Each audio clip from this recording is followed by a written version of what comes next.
purpose of, you know, getting money? Where does God come into this?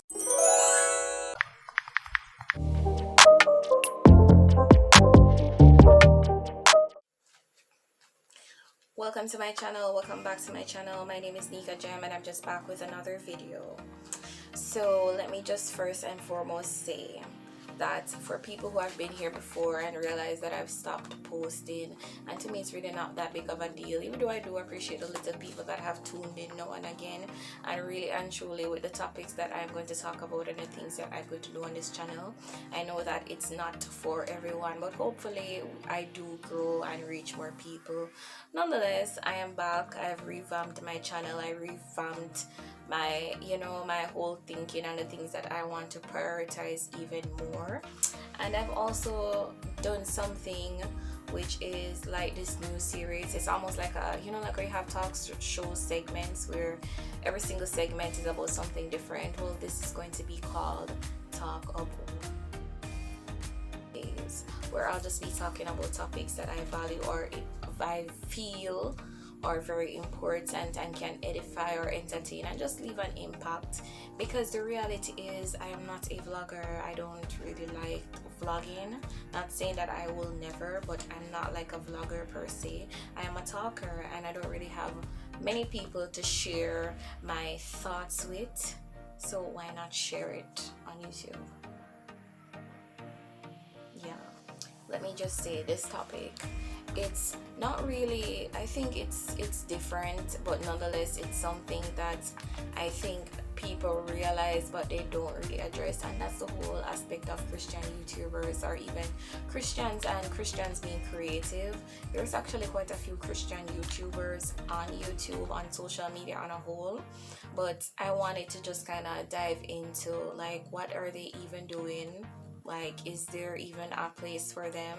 And I'm seeing them as if I'm not a part of that set. But yes, let us just dive deep into it, and let me just answer my own questions and probably some things that people themselves are thinking about. So some questions that I'm going to really highlight in this video is, first and foremost, can you be a creative Christian? How does my love for music, fashion, poetry, art align with God's will? And how do you unlock creativity? Okay, and if you see me looking down, it's because I have this notebook. I always have a notebook, people, until I can like get a teleprompter. I don't know when that will be, but yes, I'm gonna have a notebook with my topics and so on, because I don't want to forget anything. So before I even answer these questions, another thing I want to highlight is some of the problems that are actually faced by creators, and even some problems that audiences face. And I know that might sound a bit weird, but let me get into it right about now. So the first thing that I have is authenticity. I think that a lot of Christian influencers are not really authentic in terms of what they believe in terms of what they really want to represent. Because in such a world like this, not many people want to hear about, you know, Jesus will save you. Not saying that you shouldn't preach about Jesus, but that's just the reality. People don't really want to hear that, and sometimes people are not always bold enough to go forth and actually, you know, just stand firm and represent. So authenticity, and not only that, but I think that there is some pressure. Like, where do you draw the line between wanting to talk and say, oh my gosh, I love modest fashion, or I love food? How do I intertwine that into the whole aspect of being a Christian? Should I just preach? Should I just teach? Or can I also showcase my life? Like, I think there is this thing in between, and I'm not just talking about myself, but what I've seen as well. So yes, then there, you know, speaking of the things that people want to do, there's also the aspect of representation, like what they represent. And by representation, I mean like the niches, because you know that YouTube always emphasizes that you have to find a particular niche. Like, you know, if you're a travel channel, if you're a cooking channel, if you're a vlog channel, like, what is your niche?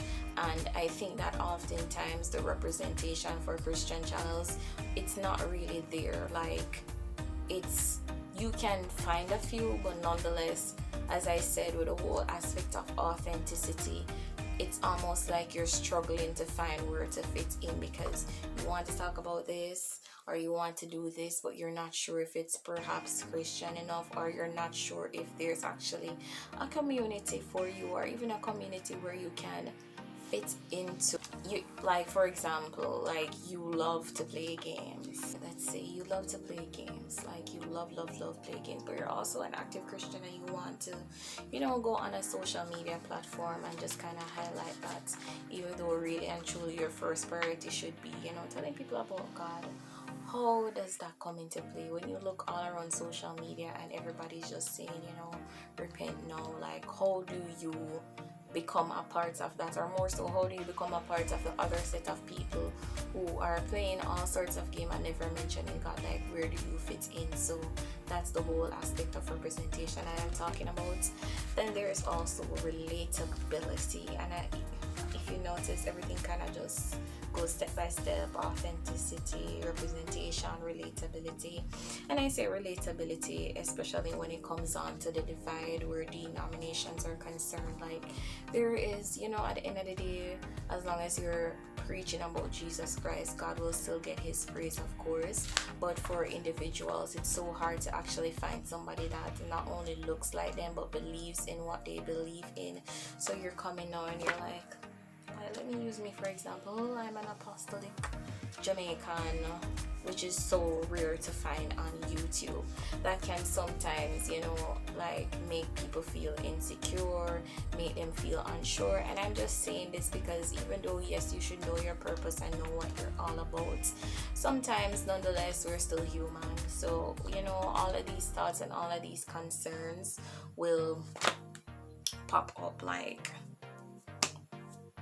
feel so odd, you feel so out of place, because at the end of the day, and this actually goes for viewers as well, like you're looking for some content that can actually resemble the life that you live, and it is so hard to find. Like, where do you go, where do you look, and is there anything of that sort? Like, there is also consistency, and consistency really is something that is, I think that's really self-applicable, because at the end of the day, you have to search within yourself, your timeline, your schedule and all of that to determine how consistent you can be. But there are so many other things that affect somebody's consistency, such as their confidence, such as the output that they get. And it's something that causes people to kind of just want to stop and want to quit. And it's also something that audiences, because at the end of the day, you're watching a YouTuber from any genre, let's just say, and they stop posting. It's so hard to keep up with them, so hard to support them, and then you just move on.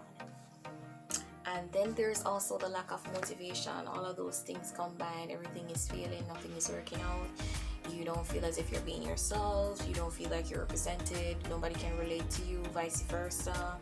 And then you just lose motivation, and then even with the whole aspect of not finding a community, not finding others like you, you just walk away. So yes, and of course I just have some solutions for all of that. Well, these are just my suggestions. Of course, things are self-applicable. People have to know what works for them, and realistically, not everybody even really thinks about it that much. Some people don't even care. Some people are like, oh, I got 2 views, fine. But for people who actually know, I have a purpose, I want to actually branch off and do more in such a category. So the first one is know your audience. Like, at the end of the day, you have to know who it is that you're speaking with. You have to know who you want to target, because not everybody is going to, be appealed by the things that you are posting. Not everybody cares that you are going to church on Sundays or whenever. Not everybody cares that you want to talk about modest fashion, but there are some people who do. So you have to know your audience, find them, because at the end of the day, it's not going to be easy, but if you have at least 2 people looking forward to what you're doing, then it makes a huge difference. Then there's also the aspect of knowing yourself and just knowing your purpose. What's the reason you joined YouTube? Ensure that what you're talking about, you can back it up both biblically, both, like sensibly. Sometimes people talk about stuff and you're like, it seems so unreal, it seems so unrelatable. Like, that's just crazy. And just don't quit, have a good time, because at the end of the day, like, it's better, I always say, it's best if you try and do something than just think about it, have it just, you know, weigh on your shoulders for how long, and then you will never know what the experience would have been like, all because you were too afraid to try. Then just look to other areas for guidance. And this is really for the audiences, like, stop looking to like Christian influencers and Christian YouTubers to help you grow in your faith, because realistically they are humans, and it's not something I do. I always tell people I don't follow celebrities, I don't follow influencers, nothing of that sort. Of course there are a few people, but I wouldn't term them directly as celebrities, and the reason why is because I feel as if there is this obsession with person's life to the point that as soon as they do something, you become so depressed, or you start to question things around you. Like, it's I don't think it's really healthy, to be honest, to keep a track of celebrities and the things that they do, even Christian celebrities, because they're humans, they're fallible, they're gonna do stuff, and that should not be the only foundation you set where your relationship with Christ is concerned. And you know, with the questions that I was asking, like the first question here, I'm just gonna place it on the screen. I want to say, you can definitely be creative as a Christian. You can be a creative Christian. Like, God made you, so all of those talents, all of those skills that you have, like, that is from God. And you know, like, for myself per se, what I always try to do, especially when it's videos trying to inform persons on how they should act and whatever, I back it up, and I'm gonna back it up biblically. Okay, so this is what Exodus 35 verses 31 to 32 says. And he hath filled him with the Spirit of God in wisdom and understanding, and in knowledge, and in all manner of workmanship, and to devise curious works, to work in gold, and in silver, and in brass. So this is really where the children of Israel, specifically Moses, let me just say, they were designed to carry out the work that God instructed them to. Like, they were specifically designed for that purpose. So God created them with all of those attributes that I just listed. So you can definitely be a creative Christian.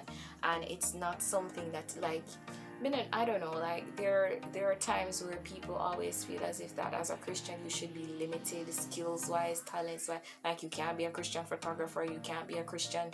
And I just feel like it's so bizarre, because there's so many aspects in which God has his hand in it. So it's just a bit bizarre to me why people of God feel as if they can, not saying that you should be a part of the world or anything of that sort, but there are certain people with certain God-given talents that they're afraid to tap in, because they're being shunned or even chastised, as to say, like, I don't know, like, what type of talent is that, or that is not, it's not the typical, you know, singing, or even it's not the typical singing and being a musician type of talent. And I also had a question: how does my love for music, fashion, poetry, and art align with God's will? Alright, so, like, you can definitely love something. Like, you can, like me, I love fashion, I love all things, I love clothes, that's just the truth. And I love music, I love so many things that could actually create a career for me. But at the end of the day, being a Christian, it's more than just a ritual, like, it's a lifestyle. So how does the things that you love, really, like the things that you want to present on a wider scale, like you want to be a musician, you love music, but are you just being a musician for the sole purpose of getting money? Where does God come into this talent that he had actually given you? Like, how do you actually branch off not only doing what you love but giving God praise through the things that you love. And don't get me wrong, I'm not saying, because I personally, like, I am a writer. I've been a writer before I even knew God, before I even met God. So it's hard for me to say that every single thing that I write about is dedicated to God, or it's going to be centered on God. It's very hard for me to say that, but I do know that on a wide scale, if I want to put something out there for the world to see, at the forefront or the essence within it, it's going to contain spiritual elements. It's going to let you know that, yeah, this girl definitely is a representation of, you know, of God. So how does all of those things, like, you love fashion, but when I look at you, can I, and this is not one of those cases where I'm like, you know, your skirt, I feel like trip you or anything, but you love fashion. But at the end of the day, you're a Christian, you're somebody who serves God. Like, when I look at you, are you representing Christ? And I don't mean it with a whole aspect of pants versus skirts or anything of that sort. I mean, like, can I see that at the end of the day you are resembling the man that you serve through the things that you love? Even when it comes down to, for example, traveling, I don't see, like, some people just love to travel, they love to take photographs and so on. I don't see anything wrong with that at all. But where are you going? Like, you might not necessarily be like taking a picture of the sunset and be like, oh, God made the sunset, but where are you going? Like, in terms of, like, are you going to clubs, are you going to, you know, places that Christians shouldn't go? And it's not really about being legalistic. Like, how does God still show through this talent that he has given you? How do you represent him still? And to back that up, I just want to talk about the talents, because just the same, the talents that God has given you, if you don't use them to the best of your capabilities, best believe that the talents will be taken away. So in 1 Peter 4 verses 10, it says, as every man hath received the gift, even so minister the same one to another as good stewards of the manifold grace of God. So you're ministering through the things that you love, even if you don't outright say, like, there are some people you just know without them having to tell you that, you know, that I go to church every Sunday. Like, you just know that they're about something pure, they're about something good, they're about God. And I also have, so this is 1 James 1 verses 7, and it says, every good gift and every perfect gift is from above and cometh down from the Father of lights, with whom is no variableness, neither shadow of turning. So every single gift that you have received, everything that you consider as a gift, it's from God. So what are you going to do with the gift? Not use it. And what are you going to do with this gift also? Are you going to dedicate it to the world, or are you going to dedicate it to the person who you know had given you this gift? And then I also have the last question: how do you unlock creativity? And I just want to say, I don't think people's gifts are locked in any aspect. It's just for you to use them, and it's also for you to develop and build upon them. But in Matthew 7 verses 7, it also says, ask and it shall be given to you, seek and you shall find, knock and it shall be opened unto you. And that's something that many of us know. So basically, you know, you might have questions and they say, how do I do this, or how do I do that? And you just simply have to ask God, like, ask God to show you direction, show you ways in which you can, you know, just bring your gift to the forefront, to do what you are supposed to do with this God-given talent of yours. Verses 16 says, let your light so shine before men that they may see your good works and glorify your Father which is in heaven. And I wanted to just end it with that one, especially because I know that many people are like, and I even said it in the video, like, not everything outright spells God, but you can definitely let it outright spell God. You might not be a YouTuber, you might not be an Instagrammer, you might not be on any platform of social media, and for example, playing football, you're a good footballer. How are you going to be a footballer and, you know, be like, I'm a footballer for God? Like, can I be a Christian footballer? That's bizarre, and I totally get that. But it's not necessarily more being a Christian footballer, because that's literally like a career or even a hobby for some people, but I'm talking about stuff that people present out there to the world, because at the end of the day that's your career, but your personality still, the things that you believe in and the things that you do still go hand in hand with being a footballer. Like there are going to be circumstances where you still have to have your faith there guiding you. So it's not that I'm saying, oh, you're gonna be a Christian truck driver or a Christian journalist or anything of that sort, because it's more so than just adding the title. It's also knowing that whatever skill, whatever talent, whatever task, whatever job you're doing, you're not going to let that overshadow the fact that you're serving the king, and you definitely have a higher purpose. I really hope that is clear enough. And yeah, so really and truly, I just also want to say that on YouTube here, and as I've said it before, like don't get too caught up, don't worry too much about Christian influencer. Alright, so I just want to say as well, like if people are interested in joining, like, you know, YouTube, like I'm not the biggest expert. Like I always tell people, don't give me advice about something that you are not excelling in or not even the best at. That's just crazy. It might sound a bit, I hope it doesn't sound rude, but I just find it weird. Like, how can you pour into me and you're empty? How can you effectively pour into me and you're empty? I mean, you can try, but yeah. But what I'm trying to say is that nonetheless, there are platforms out there, there are social media platforms out there for the more outspoken bunch of people who actually want the world to know, oh my God, I declare Christ, that I'm using every single aspect of my gifts or my talents or every single aspects of my creativity to let them know that yes, I am a child of the king. Like, it's a great way to reach people.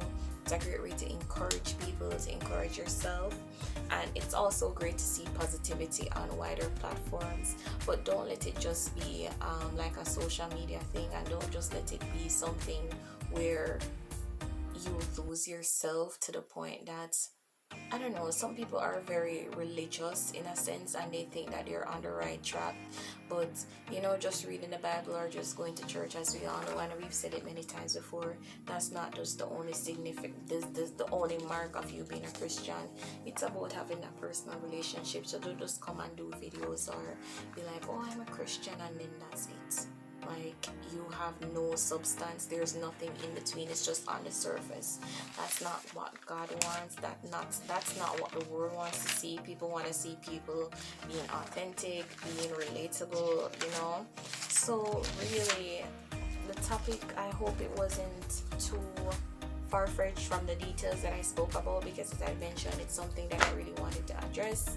Christians being YouTubers, influencers, and the whole aspect of, you know, being creative. So if you have any questions, just leave them down below, and don't forget to like, comment, share, and subscribe, and I'll be back with some more bangers.